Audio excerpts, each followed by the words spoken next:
Pernahkah Anda bertanya-tanya, mengapa orang Tionghoa dikenal sebagai salah satu komunitas yang paling pandai dalam mengelola uang?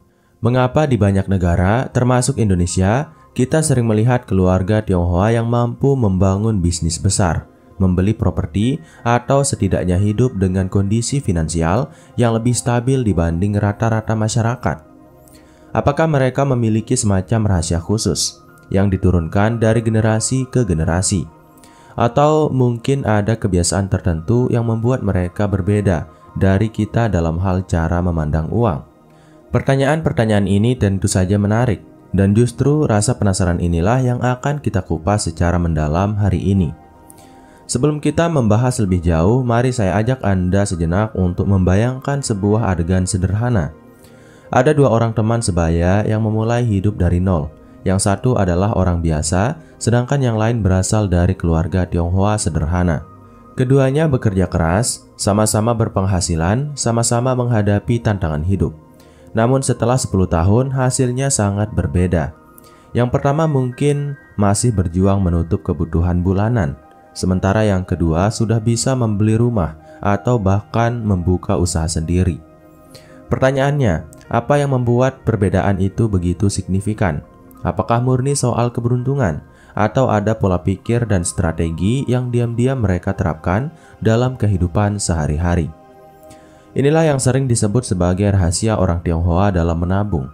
Tapi sebenarnya kata menabung di sini jangan kita pahami hanya sebatas menyimpan uang di celengan atau rekening bank. Menabung bagi mereka bukan hanya aktivitas teknis, tetapi sebuah budaya, sebuah filosofi hidup yang melekat dalam pola pikir, kebiasaan hingga cara mereka memandang masa depan. Orang Tionghoa tidak sekedar menahan diri dari pengeluaran, melainkan menanamkan mindset bahwa setiap rupiah yang disimpan hari ini adalah pondasi untuk kebebasan besok. Dan itulah yang membuat mereka berbeda. Kalau kita telaah lebih dalam, rahasia ini tidak lahir dalam satu malam. Ia tumbuh dari warisan budaya yang panjang, dari filosofi Konfusianisme yang menekankan kerja keras, pengendalian diri, dan tanggung jawab pada keluarga. Orang Tionghoa tumbuh dengan cerita-cerita bagaimana leluhur mereka merantau tanpa apa-apa, hanya dengan tekad, lalu bertahan hidup melalui kebiasaan hemat, disiplin, dan pandai memutar uang. Cerita-cerita ini membentuk mentalitas bahwa uang bukan untuk dihamburkan, melainkan untuk dikelola. Bukankah menarik bahwa sebuah cerita keluarga bisa bertransformasi menjadi budaya finansial lintas generasi? Nah, mari kita deduksi lebih jauh. Mengapa kebiasaan ini begitu efektif? Karena orang Tionghoa memahami sesuatu yang sering kita lupakan, yaitu uang bukan hanya alat tukar, melainkan energi yang bisa tumbuh kalau dikelola dengan bijak. Itulah sebabnya mereka menabung bukan sekedar untuk aman, tetapi untuk memperbesar peluang. Saat orang lain melihat uang sebagai tiket untuk belanja, mereka melihatnya sebagai bibit investasi. Dan inilah yang menjadi kunci perbedaan paling mencolok. Pertanyaan retorisnya, bukankah seharusnya kita juga mulai meniru pola pikir ini? Salah satu hal yang sering mengejutkan orang luar adalah betapa disiplin dan konsistennya keluarga Tionghoa dalam menabung. Misalnya, tidak jarang ada aturan keluarga yang menyatakan bahwa setiap anak harus menyisihkan minimal 20-30% dari penghasilan mereka, apapun kondisinya. Bahkan ketika penghasilan masih kecil sekalipun, kebiasaan itu tetap dijalankan. Mengapa? Karena bagi mereka, kebiasaan jauh lebih penting daripada jumlah. Mereka paham bahwa 100.000 yang disisihkan secara rutin bisa jauh lebih berharga daripada 1 juta yang ditabung hanya sesekali. Di sini kita bisa melihat bagaimana logika jangka panjang selalu menang melawan keinginan jangka pendek. Tentu saja kebiasaan itu tidak berhenti pada individu.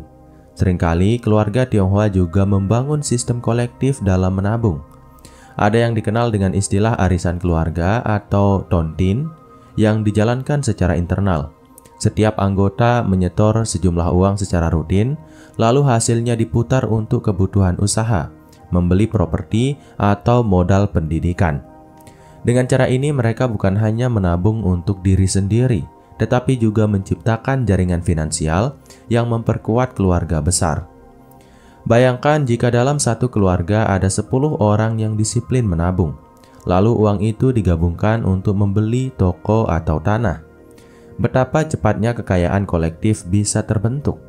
Pertanyaannya, apakah kita punya sistem serupa di keluarga kita sendiri? Tidak hanya itu, orang Tionghoa juga sangat pintar dalam menyamarkan kekayaan mereka. Mereka tidak terbiasa memamerkan gaya hidup berlebihan, justru sering terlihat sederhana. Mobil biasa, rumah sederhana, pakaian sederhana. Tapi di balik kesederhanaan itu, ada aset yang terus tumbuh diam-diam. Tanah, ruko, bisnis, dan tabungan yang bertambah setiap bulan. Filosofi ini sering dikemas dalam pepatah, hidup sederhana agar bisa hidup lebih merdeka. Sebuah kalimat yang sederhana, namun punya kekuatan luar biasa dalam menjaga disiplin finansial. Nah, mungkin sekarang Anda mulai bertanya-tanya, apa saja praktik nyata yang bisa kita pelajari dari mereka? Apakah ada teknik spesifik yang bisa langsung diterapkan dalam kehidupan kita sehari-hari? Bagian inilah yang akan menjadi inti pembahasan kita. Kita akan mengurai rahasia itu satu persatu, menganalisisnya secara logis, lalu melihat bagaimana tips tersebut bisa kita sesuaikan dengan kehidupan modern. Sebab sejatinya kunci sukses orang Tionghoa bukanlah sesuatu yang mistis, melainkan hasil dari kebiasaan-kebiasaan kecil yang konsisten. Dan kabar baiknya, kebiasaan itu bisa dipelajari siapa saja, termasuk Anda. Kalau kita menelusuri lebih jauh, rahasia terbesar orang Tionghoa dalam menabung sesungguhnya tidak hanya terletak pada kemampuan menyimpan uang, tetapi pada cara mereka mengatur prioritas. Bagi banyak orang pada umumnya, gaji yang diterima seringkali langsung terpecah untuk membayar kebutuhan, bersenang-senang, lalu sisanya baru ditabung. Polanya adalah terima uang, pakai untuk belanja, kalau ada sisa, tabung. Namun orang Tionghoa membalikkan logika ini. Pola mereka adalah terima uang, sisihkan untuk tabungan dulu, lalu gunakan sisanya untuk kebutuhan. Perbedaan sekecil ini berdampak luar biasa dalam jangka panjang. Bukankah ironis bahwa rahasia besar terkadang hanya soal membalikkan urutan prioritas? Mari kita ambil contoh sederhana. Misalnya seseorang berpenghasilan 5 juta rupiah per bulan. Jika mengikuti pola umum, ia akan membayar kebutuhan, hiburan, transportasi, dan baru kemudian menabung. Seringkali hasilnya tidak ada yang tersisa. Namun jika mengikuti pola orang Tionghoa, ia akan langsung mengunci minimal 20% di awal, yaitu 1 juta rupiah. Sisanya baru digunakan untuk biaya hidup. Apakah terasa berat di awal? Ya, tentu saja. Tapi disinilah bedanya, karena bagi mereka, disiplin lebih penting daripada kenyamanan. Seperti pepatah mereka, lebih baik menderita sebentar daripada menyesal seumur hidup. Selain soal prioritas, ada hal lain yang menarik, yaitu orang Tionghoa tidak pernah benar-benar merasa kaya, meskipun tabungannya sudah banyak. Mengapa? Karena mereka memandang uang yang ditabung bukan sebagai harta untuk dihabiskan, melainkan modal yang belum matang. Mereka selalu berpikir bahwa uang yang disimpan adalah benih, bukan buah. Benih tidak boleh dimakan, tetapi harus ditanam agar berlipat ganda. Karena itulah, sekalipun sudah memiliki tabungan besar, mereka tetap hidup sederhana, tetap bekerja keras, tetap menjaga pola hemat. Pernahkah Anda melihat seseorang yang hartanya miliaran tapi masih berjualan di toko kecilnya? Itulah mentalitas orang Tionghoa. Rahasia berikutnya terletak pada konsep pendidikan keuangan sejak dini. Banyak anak-anak Tionghoa sudah diajarkan tentang uang, bahkan sebelum mereka bisa menghitung dengan lancar. Anak-anak kecil sudah dikenalkan dengan konsep menabung melalui celengan, melalui angpau tahun baru Imlek, atau melalui pengajaran langsung dari orang tua. Misalnya, angpau yang mereka terima tidak boleh dihabiskan semua, melainkan sebagian harus disisihkan. Dari sinilah mereka belajar bahwa uang bukan sesuatu yang datang begitu saja, melainkan hasil kerja keras yang harus dikelola dengan bijak. Pertanyaannya, seberapa sering keluarga kita mengajarkan hal yang sama kepada anak-anak sejak kecil? Tidak hanya itu, orang Tionghoa juga memiliki kecerdikan dalam menekan pengeluaran yang tidak penting. Mereka punya prinsip, Kalau masih bisa dipakai, jangan beli yang baru. Contoh kecilnya pakaian, perabot rumah, bahkan kendaraan sering digunakan selama bertahun-tahun sebelum diganti. Mereka bukan tidak mampu membeli yang baru, tetapi mereka menimbang apakah pembelian itu benar-benar memberi nilai tambah. Inilah yang membedakan antara orang yang sekedar hemat dengan orang yang benar-benar bijak dalam keuangan. Mereka hemat bukan karena pelit, melainkan karena tahu apa yang penting dan apa yang hanya sekedar gengsi. Menariknya, kebiasaan ini juga berkaitan dengan psikologi sosial mereka. Orang Tionghoa sadar bahwa gaya hidup konsumtif adalah jebakan yang bisa menguras tabungan dengan cepat.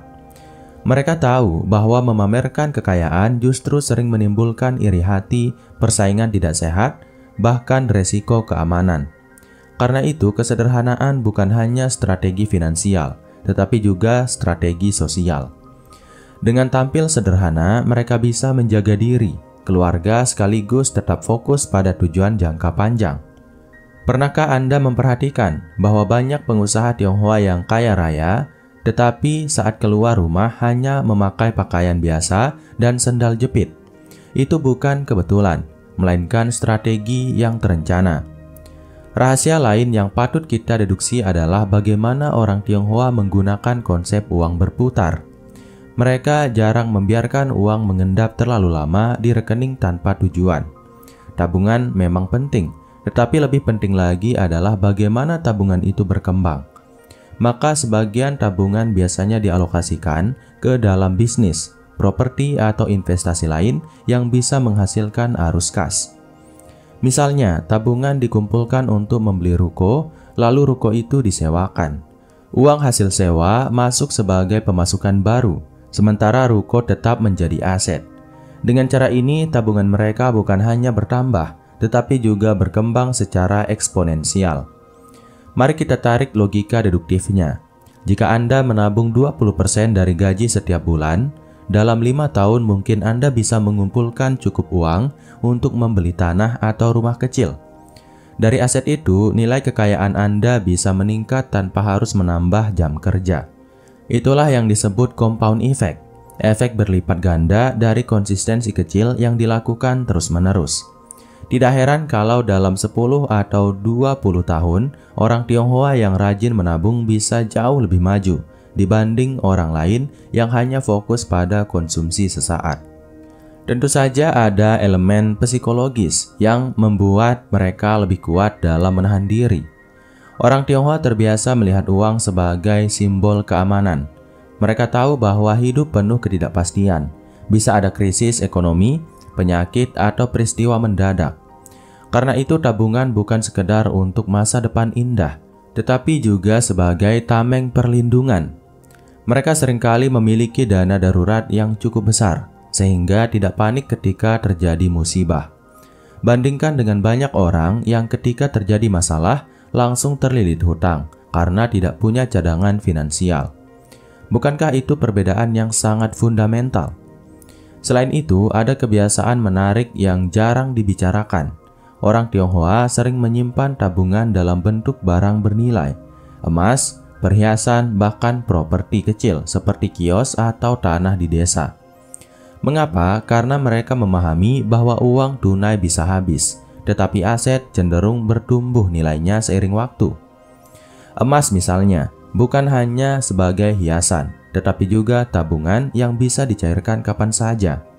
Filosofi ini diwariskan turun-temurun, hingga anak-anak pun tumbuh dengan pemahaman bahwa menabung tidak selalu berarti menyimpan uang kertas, melainkan menyimpan nilai. Pada titik ini, mari kita tanyakan pada diri kita sendiri. Seberapa banyak dari kita yang masih terjebak dalam pola menabung ala formalitas, hanya sekedar menyisihkan sisa gaji tanpa arah jelas? Padahal kalau kita mau meniru pola pikir orang Tionghoa, menabung bisa menjadi strategi hidup yang terstruktur. Menabung bukan sekedar tindakan, tetapi gaya hidup, bahkan identitas. Satu hal yang sering kali dilupakan adalah bahwa orang Tionghoa tidak pernah melihat menabung sebagai tujuan akhir. Menabung hanyalah langkah pertama. Uang yang terkumpul kemudian diarahkan untuk menciptakan mesin uang yang bisa berjalan tanpa harus selalu ditopang oleh tenaga mereka. Mesin uang itu bisa berupa toko, kos-kosan, ruko yang disewakan, bahkan usaha kecil-kecilan yang dijalankan bersama keluarga. Inilah yang membuat tabungan mereka terasa seperti hidup. Kalau kita ibaratkan, tabungan bagi orang Tionghoa itu seperti bibit padi. Bibit tidak dimakan, tapi ditanam, dirawat hingga akhirnya menghasilkan panen berkali lipat. Logika sederhana, tapi jarang sekali benar-benar diterapkan oleh kebanyakan orang. Mari kita bayangkan sebuah kasus nyata.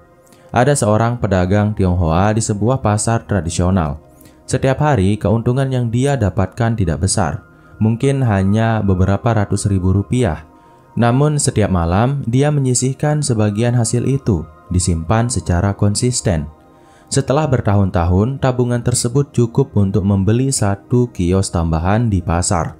Kios itu kemudian disewakan, menambah pemasukan pasif. Beberapa tahun berikutnya, keuntungan ditabung lagi, hingga akhirnya ia mampu membeli rumah kontrakan.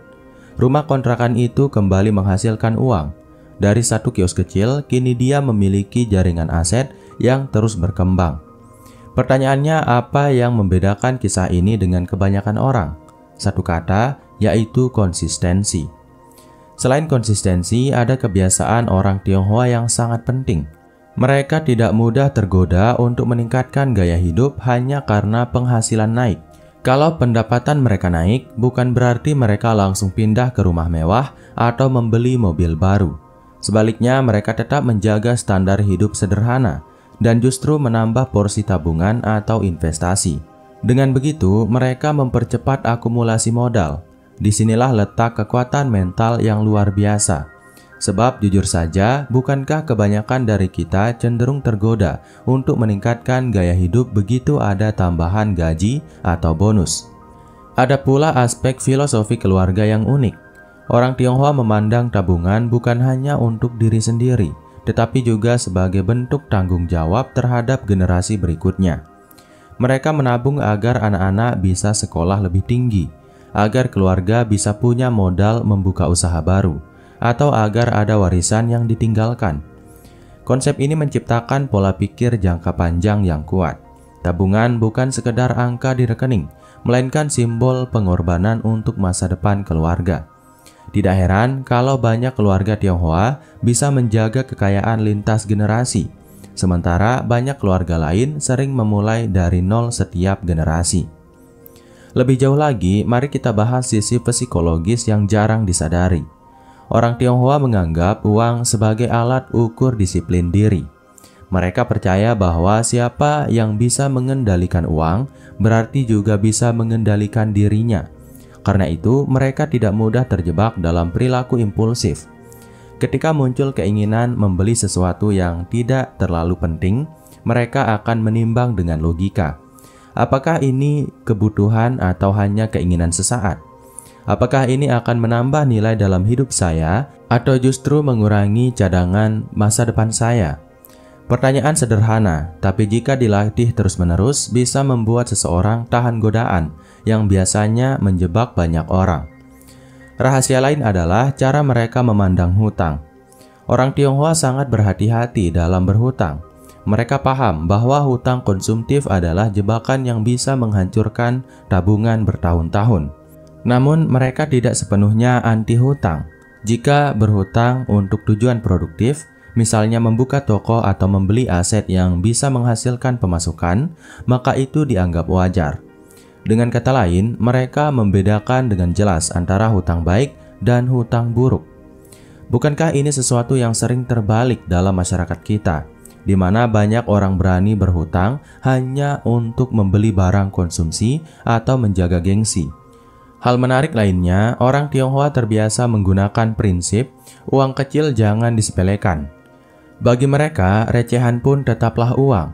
Tidak jarang kita melihat mereka masih menyimpan uang koin atau menghitung kembalian dengan teliti. Sebagian orang mungkin menilainya sebagai pelit, tetapi sebenarnya itu adalah bentuk penghargaan terhadap uang, sekecil apapun itu. Logikanya sederhana. Kalau kita tidak bisa menghargai 100 rupiah, bagaimana mungkin kita bisa menghargai 1 juta? Mari kita tarik lagi ke contoh nyata. Ada seorang ibu Tionghoa yang setiap hari menyisihkan uang belanja, bahkan hanya 2.000 atau 5.000 rupiah. Sekilas terlihat kecil, tapi setelah setahun jumlahnya bisa mencapai jutaan. Uang itu kemudian dipakai untuk modal kecil-kecilan, misalnya berdagang kue. Dari kue itu muncul keuntungan, keuntungan diputar lagi, dan seterusnya. Dari yang tampak sepele, lahirlah roda ekonomi yang nyata. Dari sini kita bisa belajar bahwa menabung bukan soal besar kecilnya jumlah, melainkan soal disiplin membiasakan diri. Selain itu, orang Tionghoa juga dikenal dengan kebiasaan menghargai uang mati. Maksudnya, mereka tidak suka menyimpan uang terlalu lama tanpa menghasilkan apa-apa. Kalau tabungan sudah mencapai jumlah tertentu, biasanya akan langsung dialokasikan untuk sesuatu yang produktif. Misalnya membuka warung, membeli emas, atau bahkan meminjamkan ke keluarga dengan sistem bagi hasil. Dengan begitu, tabungan mereka tidak hanya diam, tapi juga bekerja untuk mereka. Bandingkan dengan banyak orang yang merasa aman hanya karena ada saldo di bank, padahal saldo itu lama-kelamaan tergerus inflasi. Sekarang mari kita refleksikan, apakah sebenarnya kita juga bisa meniru semua kebiasaan ini? Jawabannya tentu saja bisa. Tidak ada yang mustahil. Rahasia orang Tionghoa dalam menabung bukanlah formula rahasia yang hanya bisa dipakai oleh etnis tertentu. Ia hanyalah gabungan dari disiplin, konsistensi, logika jangka panjang, dan pengendalian diri. Semua orang bisa menirunya kalau mau. Pertanyaan yang lebih penting justru, apakah kita cukup kuat untuk melawan godaan jangka pendek demi hasil jangka panjang? Karena pada akhirnya, perbedaan terbesar bukan pada seberapa besar penghasilan, melainkan pada bagaimana kita mengelolanya. Ada banyak orang bergaji besar tapi selalu kehabisan uang. Ada juga orang yang bergaji kecil tapi bisa membeli rumah, tanah, bahkan usaha. Bedanya hanya pada kebiasaan menabung dan mengelola. Dan itulah yang membuat orang Tionghoa seringkali terlihat jauh lebih stabil dan sukses dalam finansial dibanding kebanyakan orang. Jika kita tarik benang merah dari seluruh pembahasan ini, rahasia orang Tionghoa dalam menabung ternyata bukanlah hal mistis yang tidak bisa dijelaskan. Ia adalah hasil dari pola pikir yang konsisten, kebiasaan sederhana yang dilakukan setiap hari, serta filosofi hidup yang menekankan disiplin, kesederhanaan, dan tujuan jangka panjang. Mereka memahami bahwa uang bukanlah untuk dipamerkan, melainkan untuk dijaga, ditumbuhkan, dan diwariskan. Mereka sadar bahwa hidup penuh ketidakpastian, dan tabungan adalah salah satu senjata terkuat untuk bertahan. Kebiasaan itu membuat mereka berbeda. Saat banyak orang terjebak pada pola konsumsi dan gaya hidup yang semu, mereka justru menanam kekuatan pada pondasi yang tak terlihat, yaitu tabungan, aset, dan investasi. Itulah mengapa dalam jangka panjang mereka sering kali unggul, bukan karena mereka selalu beruntung, bukan karena mereka dilahirkan kaya, melainkan karena mereka setia pada prinsip, menunda kesenangan hari ini untuk mendapatkan kebebasan yang lebih besar besok. Sekarang pertanyaannya adalah, apakah kita siap untuk meniru pola pikir itu? Apakah kita berani membalikkan cara kita mengatur keuangan dari pola lama, belanja dulu baru menabung, menjadi pola baru, menabung dulu baru belanja? Apakah kita mampu melawan godaan kecil demi membangun kebiasaan besar? Semua kembali kepada diri kita masing-masing. Karena sejatinya rahasia menabung orang Tionghoa hanyalah alat. Yang menentukan keberhasilan adalah seberapa konsisten kita mau melakukannya. Bayangkan 5 atau 10 tahun ke depan. Apakah Anda ingin tetap berada pada posisi yang sama, terus sibuk bekerja keras tanpa cadangan? Atau Anda ingin memiliki tabungan yang berkembang menjadi aset, bisnis, bahkan kebebasan finansial? Jawabannya tentu sudah jelas, dan semuanya bisa dimulai dari langkah kecil hari ini. Mulai dari menyisihkan 10%, 20%, atau berapapun yang Anda mampu. Tidak masalah jumlahnya, yang penting adalah kebiasaannya. Karena kebiasaan kecil yang konsisten, pada akhirnya akan menciptakan hasil besar yang mengejutkan. Jadi, jika hari ini Anda merasa terinspirasi oleh rahasia orang Tionghoa dalam menabung, jangan biarkan inspirasi itu hanya lewat begitu saja. Jadikan ia sebagai pemicu untuk mulai berubah. Ambil keputusan sekarang, disiplin menabung, hidup sederhana, investasi pada hal yang produktif, dan bangun masa depan Anda dengan penuh kesadaran. Dan sebelum kita akhiri video ini, saya ingin bertanya, strategi mana yang akan Anda terapkan lebih dulu? Apakah menyisihkan tabungan di awal gajian? Apakah mulai hidup sederhana? Atau mulai mengubah tabungan menjadi aset produktif? Tulis jawaban Anda di kolom komentar, karena saya sangat ingin tahu bagaimana Anda akan memulai perjalanan finansial baru ini. Jangan lupa untuk klik tombol like kalau Anda merasa video ini bermanfaat. Subscribe agar tidak ketinggalan pembahasan menarik lain tentang keuangan, bisnis, dan pengembangan diri. Serta bagikan video ini kepada teman atau keluarga Anda yang mungkin sedang membutuhkan pencerahan soal menabung. Ingat, perubahan besar selalu dimulai dari langkah kecil, dan langkah kecil itu bisa dimulai sekarang juga dari diri Anda sendiri. Dan mungkin itu dulu untuk video kali ini. Semoga bermanfaat. Sekian, wassalam.